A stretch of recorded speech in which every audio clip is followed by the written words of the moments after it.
Well, I'm apt to come home at one time or another, perhaps, and say, "Has anyone been here today?" And they have would say no, and I'd say, "Well, what are those car tracks doing in the driveway?" You know? That's Raymond Burr, laughing off a question about his private life on live television. At the time, it was just a joke. Nobody watching knew what he was really hiding. For decades, they walked into our living rooms every single week. We trusted them. We laughed with them. Some of them played the perfect husband, the perfect father, the guy every American family wanted living next door. But almost every one of them was living a double life. And if the truth had come out, their careers would have ended overnight. This is the story of the actors Hollywood forced into silence, the lies they had to tell just to keep working, and the truth that only came out years, sometimes decades, after the cameras stopped rolling. Stick around, because story number one involves a fake wife, a fake dead son, and one of the most famous lawyers in television history. Let's start with Raymond Burr. If you grew up anywhere near a television in the 50s, 60s, or 70s, you knew this face. He was Perry Mason, the unbeatable defense attorney who never lost a case. Later, he was Ironside, the wheelchair-bound detective who solved crimes with nothing but his mind. Burr was one of the most trusted men on American television, and for his entire adult life, he was gay, and he knew it could destroy everything he'd built. So Burr did something almost unbelievable. He invented an entire fake biography. He told reporters he'd been married not once, but multiple times. He claimed he had a son who tragically died of leukemia at just 10 years old. None of it was true. He never had a son. He was only actually married once, briefly, and that marriage was annulled within months.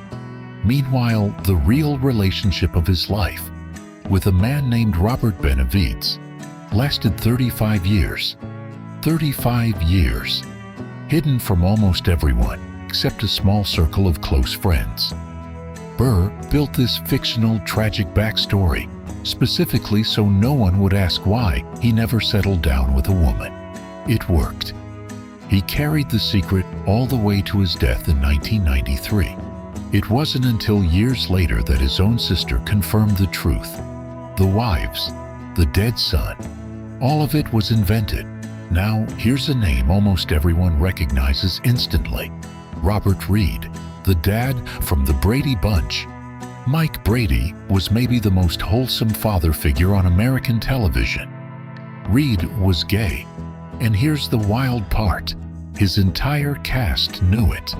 Florence Henderson, who played his TV wife Carol, noticed early on that something felt off when they filmed romantic scenes together.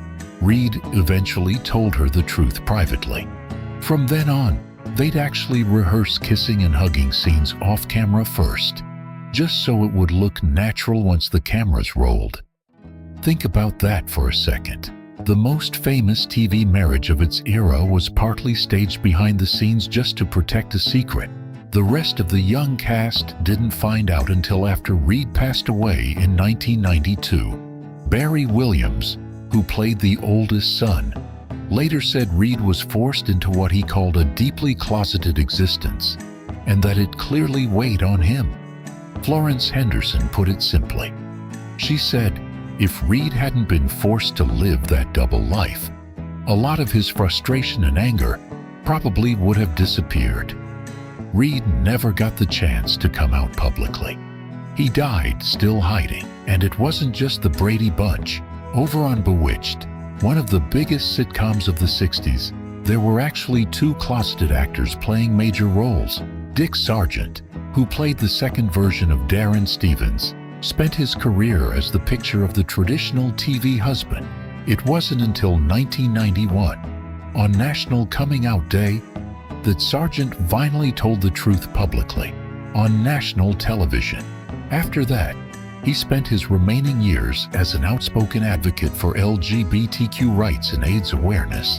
something he'd never been able to do while he was the star of a hit show. His bewitched co-star, Paul Lynde, lived a very different version of the same story. Lynde played Uncle Arthur on the show and later became a beloved regular on Hollywood squares. Unlike Sargent, Lynde never really hit it in the traditional sense. His entire comedic persona was built on a wink-wink, campy energy that basically everyone recognized.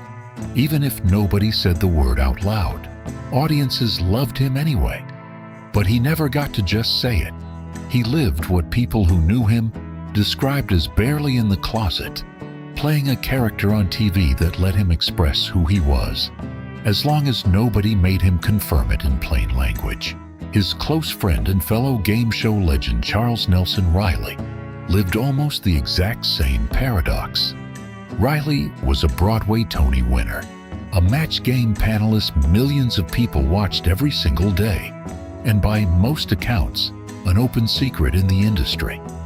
He didn't publicly confirm it until decades later, through a one-man autobiographical stage show late in his life. He later said something pretty striking, that he never felt the need to hide it from people who actually knew him. He just never got the platform, or maybe the safety, to say it to the entire country. Even I Dream of Jeannie had this story hiding in plain sight. Hayden Rourke, who played the buttoned-up Dr. Bellows, was gay too, and like so many actors of that era, he simply never discussed it publicly. He was seen at gay bars around West Hollywood with friends, including Paul Lynde, and even attended parties at the home of one of the biggest closeted stars in Hollywood history, Rock Hudson, a man who spent his entire film career hiding the same truth, only for the world to find out just before his death from AIDS-related illness in 1985. His story became one of the moments that forced Hollywood to start having an honest conversation about all of this. Now, fast forward a few decades, and you'd think things got easier. They did, a little.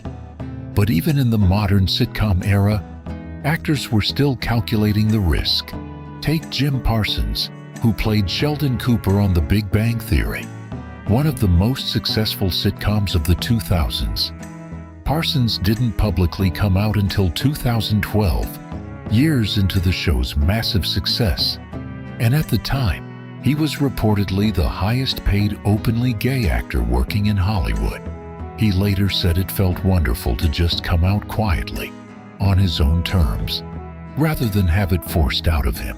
Neil Patrick Harris tells a similar story. Before How I Met Your Mother made him famous all over again as the womanizing Barney Stinson, Harris had already spent years managing public speculation about his personal life. He officially confirmed he was gay in 2006, right in the middle of the show's massive popularity, a moment that could have gone very differently just a decade earlier. And then there's David Hyde Pierce, who spent over a decade playing Niles Crane on Frasier, a character whose entire arc was built around pining for a woman. Pierce didn't confirm he was gay until 2007, through a brief statement from his publicist, years after the show had already ended. He'd kept his personal life almost entirely private through the show's entire run. So what do all of these stories actually have in common? It's not really about scandal. It's about survival for most of the 20th century and honestly well into this one. Being publicly gay in Hollywood wasn't just personal. It was professional suicide.